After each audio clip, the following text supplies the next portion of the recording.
Halo semua, selamat datang di channel Fakta dan Poin, di mana kita berbicara sesuai dengan fakta. Teman-teman, aku nggak akan pernah bosan menyampaikan kalau titik terendah seorang manusia itu adalah menjadi Roy dan Tifa, di mana mereka tidak pernah merasa lidah mereka itu keluh untuk berbohong, di mana mereka menjadikan fitnah itu adalah bagian dari kehidupan mereka sehari-hari. Sehingga berbohong, memfitnah orang, menghina orang, merendahkan orang, itu bukanlah hal yang tabu buat mereka. Mereka sama sekali tidak takut azabnya dosa orang memfitnah, azab pedih dari Allah. Bagaimana balasan untuk orang yang suka memfitnah orang lain. Bagi mereka, mengagungkan Tuhan, mengagungkan Allah hanya berupa slogan. Itu seperti yang dilakukan oleh si Panji saat Rismon menyebut nama Tuhan. Dia seolah-olah hanya dia yang punya Tuhan. Si Rismon enggak. Dan tidak pantas mengucapkan nama Tuhan. Sementara lidah pembohong seperti dia, seolah-olah mengucapkan nama Tuhan hanya merupakan kamuflase. Baiklah teman-teman, enggak susah untuk mencari jejak digital kebohongan dari orang ini. Gampang sekali, tinggal scroll langsung ketemu. Dan ini yang akan aku sampaikan di video kali ini. Hanya sebagian kecil dari kebohongan dia. Mari kita saksikan, tapi sebelumnya jangan lupa di subscribe, like, dan komen. Justru saya memang penasaran, gini, saya baca juga Jokowi White Paper. Saya mau kritik dulu nih, kenapa?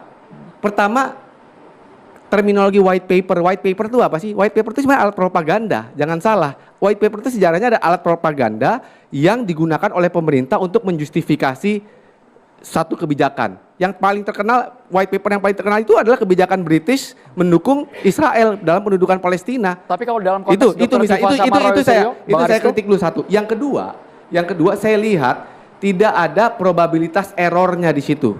Jadi yang ada hanya probabilitas keyakinan. Ada yang 99%, tapi probabilitas errornya dan keterbatasannya itu tidak dijelaskan. Yang ketiga menurut saya yang paling fundamental, penelitian ini tidak peer reviewed. Apa tuh peer review? Tidak direview oleh, nggak ada wasitnya nih penelitian ini nih, nggak ada wasitnya, nggak ada orang ilmiah yang menjudge apakah ini valid atau tidak. Nah makanya saya berpikir kalau misalnya nanti di jaksa untuk membatalkan penelitian itu, ya, dia mengundang tuh peer reviewer, misalnya Dr. Tifa mengatakan neuroscience behavior. Saya pernah diskusi di sini, Mas Andrew kalau ingat. Saya tanya, dia kalau membaca gesture, ya, apa hubungannya membaca gesture itu, bagaimana menyimpulkan membaca gesture ketika dia ngomong, mimik muka dengan ijazahnya palsu apa asli? Nah itu metodenya di mana pada waktu itu? Nah kalau saya menjadi jaksa, itulah yang harus dibatalkan. Apakah betul ada metode seperti itu? Apakah metode itu bisa menyimpulkan sampai 93%, 95%? Apakah mungkin tadi merubah data tadi Pak Bonatua ya, masuk juga, Bang. kualitatif Bang menjadi kuantitatif, itu nggak sederhana itu. Data huruf menjadi data angka, itu mixed methods itu limitasinya besar, metodologinya itu harus strict. Nah, jadi makanya saya jadi bingung ya. Nah itulah makanya saya tidak tahu ini bagaimana nanti hasilnya, tapi tahu saya katakan pihaknya Mas Aziz Zaniar ini punya mountain to climb, gunung yang harus didaki untuk memberikan jarak atau untuk membatalkan kebenaran otoritas tadi. Baik, menurutku begini ya Pak, Mas Laya Pangaribun ya. Jadi setauku ya, correct me if I'm wrong ya, peneliti itu ada 3 levelnya. Ya, eksploratif, deskriptif sama eksplanatif. Jadi beliau ini menurutku peneliti terendah yaitu eksploratif.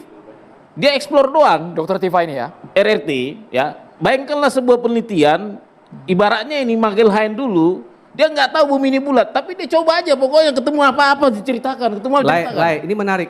Eksploratif itu betul paling rendah, tapi kenapa bisa kebenarannya 99%? Eksploratifnya kita belum tahu apa-apa, kita eksplor. Ya ada banyak, ada eksploratif, ada deskriptif, ya ada preskriptif, ada banyak. Eksploratif betul yang paling rendah, karena kita nggak tahu apa-apa, kita mau eksplor dulu. Lanjut lah, gitu. lanjut. Jadi memang kita sepakat.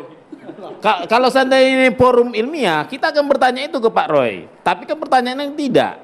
Kegiatan penelitian ini sebenarnya di mana-mana bisa dikerjakan kok. tidak ada undang-undang yang mengatur. Bahkan kalau kita tanya ke BNSP, belum ada pengampu untuk penelitian tertentu. Ada undang-undang penelitian ilmiah lah ya, ada. BNSP-nya belum punya mengampu matrik-matrik penelitiannya, seperti itu. Gitu. Boleh. Nah, ini menarik ini. Nambahkan sedikit ya soal yang penelitian beliau nih. Jadi gini, tadi kan Bang Bona bilang Singkat boleh Bang Rifai, sebelum ke apa Bang Emrus namanya ya. ada objek-objek gini. Saya kembali lagi, saya tidak sepakat dengan bahwa ini semua tindakan penelitian. Kenapa? Apapun objeknya, tapi outputnya bukan bilang Jokowi pemalsu ijazah, rusak kembangkan Jokowi, penjarakan Jokowi. Itu kan kalimat-kalimat bukan kalimat penelitian. Ada lagi yang lebih ekstrim apa? Bilang penelitian tiap hari ngomong di media, padahal proses belum selesai loh. Buku itu mereka melakukan dari Januari sampai April, buku baru terbit Agustus. Jadi gimana? Saya sepakat dengan ahli ini. Kesimpulan dulu dilakukan, baru dicari pembenaran. Satu lagi, apa benar penelitian kekuburan orang tua, Pak? Itu betul-betul mengoyak kehormatan nama baik loh. Orang tua sudah meninggal dibawa-bawa, ya dibilang ibu sambung segala macam, sampai, mohon maaf satu lagi, sekalipun memang setelah lokus, tapi kan sekarang ini untuk pedoman pembinaan juga fakta-fakta yang terjadi setelah Tempus menjadi penilaian.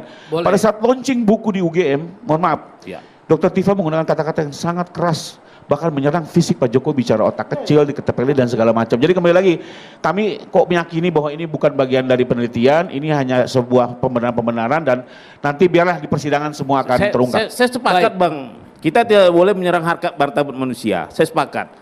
Jadi pertanyaannya kan ini digeser, sebenarnya penelitiannya tidak masalah, yang masalah itu etika penelitinya. Jadi kita jangan berkutat pada masalah penelitian, seakan-akan penelitian dimusuhi Pak Jokowi. Saya peneliti kok gak ada diapa-apain, karena etika saya jaga. Yang dilakukan oleh Mas Roy katanya Apanya yang menghina dirinya. Menghina apanya dihina? Ya, coba dilihat siapa yang terhina. Kalau memang dia merasa seperti gambar di kaos saya, udah dia merasa sendiri kan. Saya kan tidak nyebut nama. Saya kan tidak nyebut nama. Saya kan tidak nyebut nama. Iya kan? Tidak. Ya.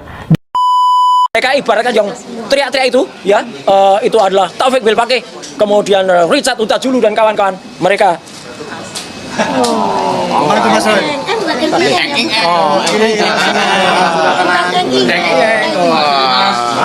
Agak kurang Mas. Kabeh, ya, mereka itu kabeh.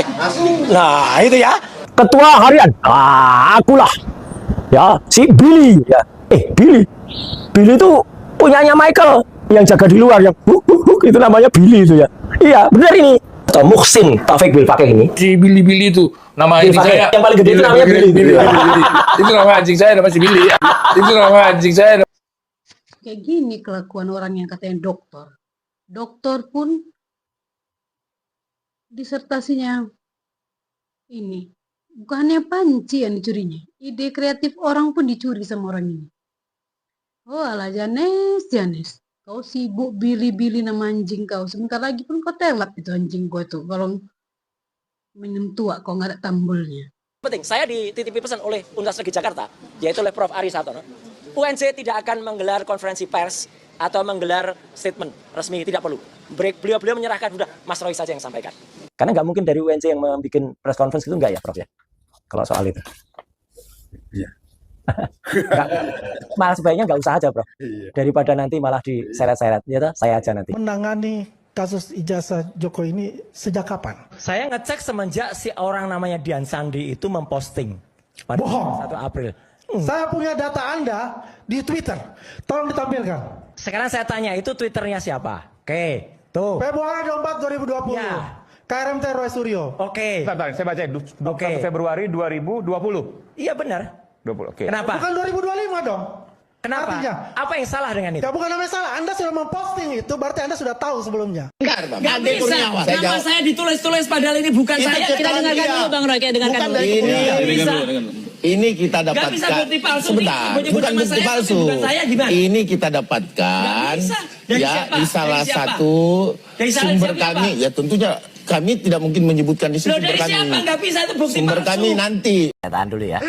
Yang disebut-sebut sebagai? Sebagai ijazah milik Joko Widodo. Tapi Mas Roy kan nggak boleh memegang ijazah tersebut. Tidak bisa menelisik secara lebih dekat lagi. Justru itu saya bilang kenapa saya tadi cerita pengalaman sebagai fotografer itu mungkin sudah lebih dari 50 tahun. Saya sampai detik ini Mas Aiman, demi Allah, saya tidak terima 1 rupiah pun dari buku ini.